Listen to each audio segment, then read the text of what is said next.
of the fastest rising young actors. He made his debut in the 2016 film Billy Lynn's Long Halftime Walk, and now stars in the new film Mary, Queen of Scots. Please welcome Joe Alwyn.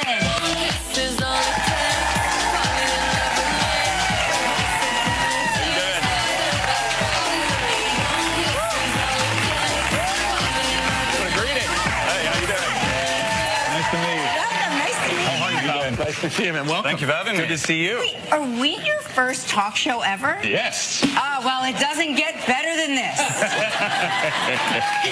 Welcome. Thank you for having me. Great to have you here. So let's retrace some of the steps on how you got here. So you, as a child, they tell us you were obsessed with Zorro. I was, yeah.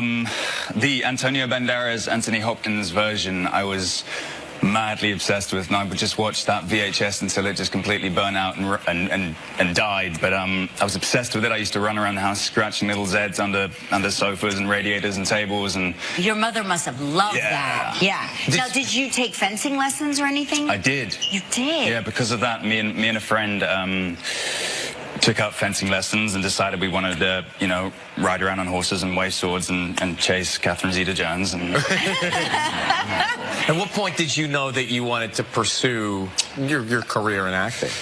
There wasn't really a light bulb moment. You know, I studied it throughout school, and I love watching movies. My dad makes documentaries, so I grew up watching lots of movies. But you auditioned for one of my favorite movies. What was that? Love Actually. Oh yeah. That's one of my. Sorry, that's one of my. I did. Yeah. I love that. Actually, that came about because of Zorro. Because I took these fencing lessons, they'll often send casting directors around to schools and community centers. So this local community center where I took fencing lessons, this brilliant UK casting director called Shaheen Baig, she came around and she saw me there.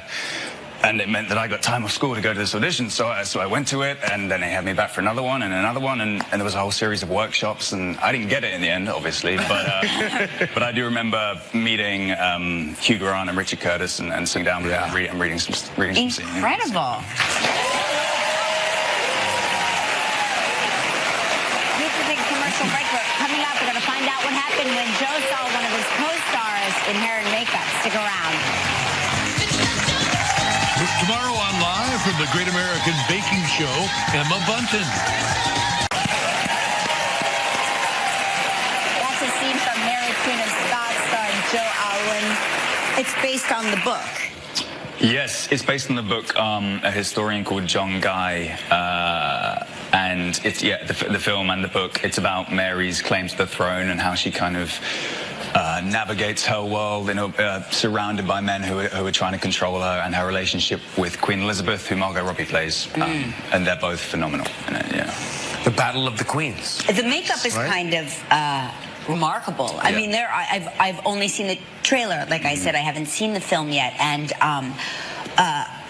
there are certain scenes where Margot Robbie is unrecognizable. Yeah, particularly Margot. She completely disappears. She's obviously, you know, someone who is so instantly recognizable, but she disappears vocally and physically and with the costume. And I had my hair dyed for this, and so I had to go for a test, and we went into the makeup trailer or the room, and I hadn't met her at that point. At the other end of the room, I saw someone sitting there having these pox scars put all over her face, and I was in there for about an hour and didn't they were the other side of the room. I didn't realize it was her until the next day. That's good makeup. Yeah, it really is. Great to have you on. Thanks for coming by. Great to see you. Mary, Queen of Scots. It's in theaters on Friday. We'll be right back.